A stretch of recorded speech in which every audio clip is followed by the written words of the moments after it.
First reading, Jeremiah chapter 7 verse 1 to 11. The word that came to Jeremiah from Yahweh, saying, Stand at the gate of the temple of Yahweh, and there proclaim this message.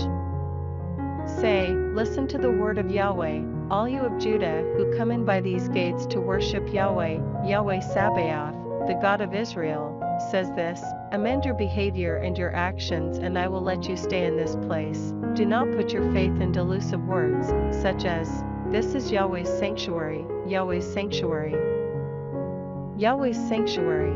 But if you really amend your behavior and your actions, if you really treat one another fairly, if you do not exploit the stranger, the orphan and the widow, if you do not shed innocent blood in this place, and if you do not follow other gods, to your own ruin, then I shall let you stay in this place, in the country I gave forever to your ancestors of old. Look, you are putting your faith in delusive, worthless words. Steal, would you? Murder, commit adultery, perjure yourselves, burn incense to Baal, follow other gods of whom you know nothing?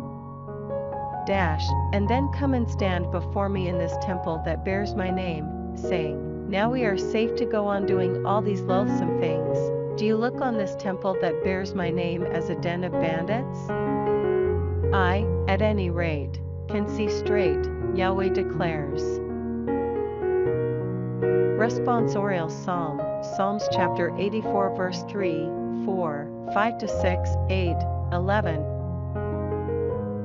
Even the sparrow has found a home, the swallow a nest to place its young, your altars, Yahweh Sabaoth, my King and my God.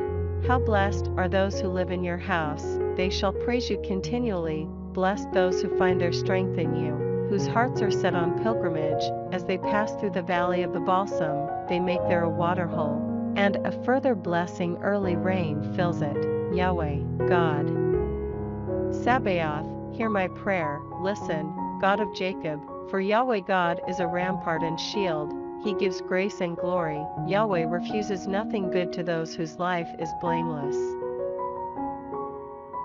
Gospel, Matthew chapter 13 verse 24 to 30. He put another parable before them. The kingdom of heaven may be compared to a man who sowed good seed in his field. While everybody was asleep, his enemy came, sowed darnel all among the wheat, and made off. When the new wheat sprouted and ripened, then the darnel appeared as well. The owner's laborers went to him and said, Sir, was it not good seed that you sowed in your field? If so, where does the darnel come from? He said to them, Some enemy has done this. And the laborers said, Do you want us to go and weed it out? But he said, No, because when you weed out the darnel, you might pull up the wheat with it. Let them both grow till the harvest, and at harvest time I shall say to the reapers, First collect the darnel, and tie it in bundles to be burnt, then gather the wheat into my barn.